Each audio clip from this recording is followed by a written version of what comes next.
Boker Tov, Shabbat Shalom à tout le monde, Parashat est mort, la Parashat qui bénit Lag Baomer. On se trouve dans une génération où il y a beaucoup de tentations. Et beaucoup de fois, les parents spécialement, ils ont du mal à faire passer le message aux enfants. Et les enfants vont pas dans le chemin des parents et dans le chemin de la Torah et les mitzvot.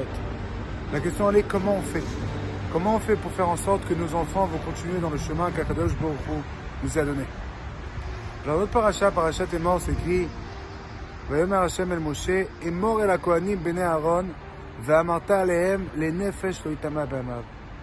Dieu dit à Moshe, dis aux Kohanim des enfants d'Aaron, ve'amarta alehem, et tu leur diras, les nefesh lo itama be'amav, c'est-à-dire que les Kohanim, ils n'ont pas droit de se rendre impurs pour des morts.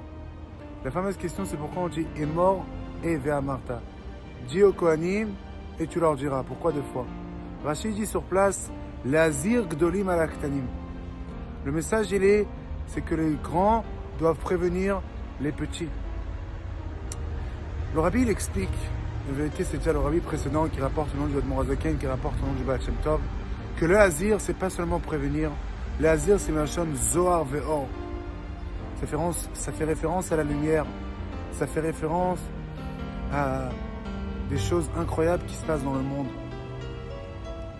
Et en vérité, le message de Lag Baomer, le message de notre paracha, le message de Zohar, c'est que pour faire passer le message aux enfants, il faut que les enfants sentent que les mitzvot et la Torah, c'est Zohar, Ve'or, c'est de la lumière, ça nous illumine toute notre vie.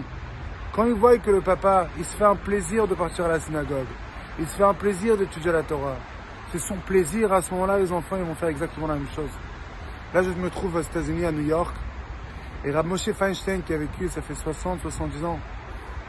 À son époque, malheureusement, les gens, ils sortaient de la Shoah, et les Juifs, ils sont venus en Amérique, et il y a beaucoup qui ont quitté le chemin de Torah et des mitzvot.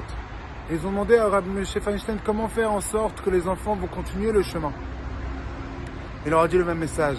L'azir, ça veut vouloir dire que quand tu dis à tes enfants, pas seulement que tu as une épreuve, que tu n'as pas transgressé le Shabbat malgré que tu as perdu ton boulot, mais tu leur dis que c'était un plaisir, c'était même pas une épreuve, c'était un plaisir. On a le mérite d'accomplir la volonté d'Akadosh Baruch Hu. Alors à ce moment-là, ce Zohar, cette lumière-là, elle va passer chez les enfants.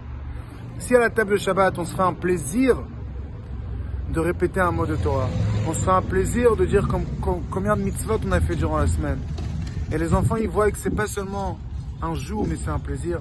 Alors à ce moment-là, le message, il va passer beaucoup plus fort. Et c'est sûr que nos enfants, puisqu'eux, ils cherchent le plaisir, ils vont le trouver. Quand ils voient que le plaisir des parents, il est dans le Torah, les mitzvot, eux aussi, ils vont trouver le même plaisir. Qu'on espère que Bezrat Hashem, avec le Sefer du Zohar, c'est écrit qu'on va sortir de cette galoute. Qu'on espère déjà que ce Lag Baomer, on va tous fêter à Jérusalem avec le troisième temple. Shabbat Shalom Mevorach.